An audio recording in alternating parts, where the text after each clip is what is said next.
25 তারিখে আসছেন তারেক রহমান। প্রশ্ন হচ্ছে, তারেক রহমান কি সত্যি নির্বাচন করতে পারবেন?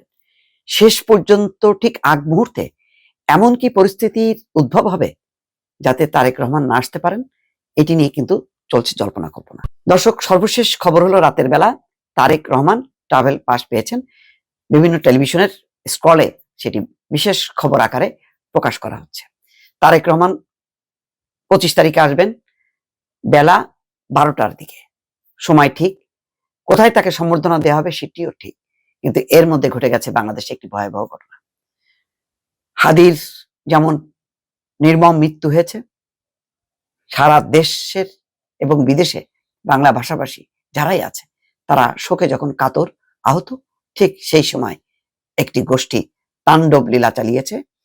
কয়েকটি পত্রিকায়, ডেইলি স্টার, প্রথম আলো, তাণ্ডব লীলা চালিয়েছে ছায়ানটে, এবং আজকে রাতের বেলা উদীচীর শিল্পগোষ্ঠীর কার্যালয় তোপখানায় সেখানেও আগুন দিয়েছে। এছাড়াও সারা দেশে আওয়ামী লীগের সাবেক মন্ত্রী এমপি কার্যালয়কে ঘিরে ধানমন্ডি, এবং সবচেয়ে গুরুত্বপূর্ণ বিষয় হচ্ছে চট্টগ্রামে ভারতের উপ হাইকমিশন কার্যালয়ে সেখানেও হামলা চালানো হয়েছে।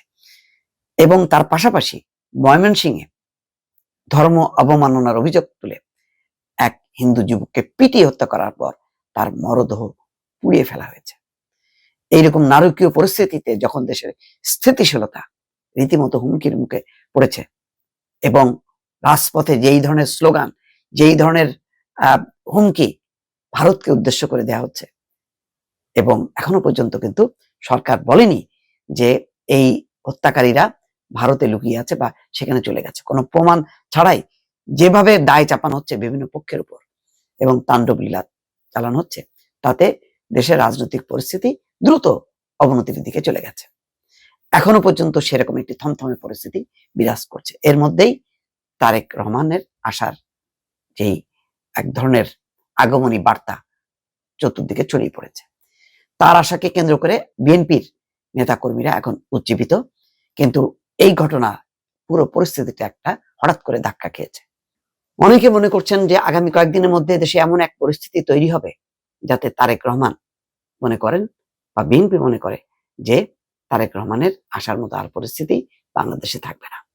উগ্রপন্থীদের একটি তাণ্ডব লীলা চলতে থাকবে, যার ফলে গণতান্ত্রিককামী যেই রাজনৈতিক দল সংগঠন তারা হয়তো পিছিয়ে আসবে, এবং পুরো কর্তৃত্ব, রাজনৈতিক নেতৃত্ব সবকিছু চলে যাবে উগ্রপন্থীদের হাতে, এবং আরো তাণ্ডব লীলা চলবে। এবং এই তাণ্ডব শুধু দেশের অভ্যন্তরেই থাকবে না, দেশের আশেপাশে স্থাপনাগুলোতে এমন সব কর্মকাণ্ড হবে যাতে ভারত উৎসাহিত হয়, ভারত যাতে বাধ্য হয় বাংলাদেশে প্রবেশের জন্য। এমন একটি ঘটনা ঘটবে যাতে পুরা সরকারের অস্তিত্ব বিনষ্ট হবে বা বিলীন হবে বা উল্টে পাল্টে যাবে, এমন একটি পায়তারা চলছে। এবং বলা হচ্ছে 5ই আগস্ট যে সুযোগ এসেছিল সেই সুযোগ কাজে লাগানো যায়নি, এখনই সেই সুযোগ কাজে লাগিয়ে বিপ্লবী সরকার গঠন করতে হবে। কারা সেই বিপ্লবী সরকার গঠন করবে, কাদের নেতৃত্বে চলবে সেই বিপ্লবী সরকার, কি তার রূপরেখা, এগুলো নিয়ে এখন জনমনে ব্যাপক তোলপাড় চলছে। কারণ তাণ্ডব লীলা যারা চালিয়েছে তারা কিন্তু গর্বে তারা ঘুরে বেড়াচ্ছে ঢাকার বিভিন্ন জায়গায়, এবং তারা বিভিন্ন স্থানে আক্রমণ করার জন্য উদ্যত। এমন এক পরিস্থিতিতে আদৌ নির্বাচন হবে কিনা, নির্বাচনের তফসিল ঠিক থাকবে কিনা, আগামী 2-3 দিনের মধ্যে সেটা পরিষ্কার হবে। অর্থাৎ তারেক রহমান আসার আগেই যদি কোনো কারণে তফসিল স্থগিত হয়ে যায়, তাহলে তারেক রহমানের আশাও কিন্তু অনিশ্চিত হয়ে যাবে। এরকম একটি আশা নিরাশা অনিশ্চিত অবস্থার মধ্যে তারেক রহমান আসছেন, এবং তিনি যদি আসেনি তাহলে বিএনপির মতন রাজনৈতিক দল সেই চ্যালেঞ্জ কি গ্রহণ করতে পারবে? বিএনপি যদি রাজপথে অবস্থান নেয় তাহলে কি সংঘাত শুরু হবে উগ্রপন্থীদের সঙ্গে বিএনপির? এমন আলোচনা পর্যালোচনা চলছে রাজনৈতিক অঙ্গনে। দর্শক, আসসালামু আলাইকুম প্রিয় দর্শক। সবাই আবেগে বলছে যে আমরা সবাই হাদি হব। হাদি হওয়া কি এত সহজ? হাদি কি কয়েকশো কোটি টাকার মালিক হয়েছে কয়েক মাসে? হাদি কি নিজে আরামে থাকবে, আরামে ঘুমাবে সেই চিন্তা করেছে? হাদি কয়শো কোটি টাকার গাড়িতে চড়তো, একবার এক এক গাড়িতে চড়তো কিনা? এত টাকা যদি থাকতো তাহলে তার যখন দল গঠন হয় ইনকিলাব মঞ্চ, তখন মুড়ি খাইয়ে তারপরে উদ্বোধন করেছিল। আর আপনারা এই যে ইনকালাব, আপনাদের যখন এনসিপি উদ্বোধন হয়েছিল, তখন কোথায় আপনারা উদ্বোধন করছিলেন মনে আছে? ইফতার পার্টি কোথায় করছিলেন? কত টাকা দিয়ে করছিলেন? কত টাকার গাড়িতে চড়েন? কত টাকার জামা কাপড় পরেন? আগে কি করতেন? এখন কি করেন? শুধু মুখে ডায়লগ যে আমরা সবাই হাদি হব। আপনারা যদি সবাই হাদি হতেন তাহলে আজকে হাদিকে একা মরতে হইতো না।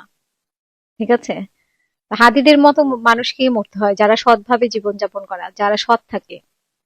আপনারা সৎ থাকেন না। আপনারা যখন আন্দোলন হয়েছিল, জুলাই জুলাই আন্দোলন হয়েছিল, তখন কথা আছে না যে ঢাকা বিশ্ববিদ্যালয়ের কেউ কারো কোনো ক্ষতি হয়নি, কেউ হাত হারায়নি, পা হারায়নি, চোখ হারায়নি। হারিয়েছে কারা? যারা সহজ সরল ভাবে স্বাভাবিকভাবে গুলির সামনে গেছে। আপনারা কিন্তু নিজেদেরকে সেফ রেখেছেন।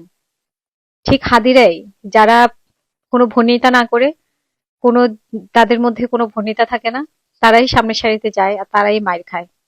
হাদিরও জীবনের কোনো মূল্য ছিল না, মানে মূল্যবান মনে করেনি। মনে করেছে দেশটাকে মূল্যবান মনে করেছে। দেশের মানুষের জন্য কিছু করতে হবে, সেটাই টার্গেট ছিল।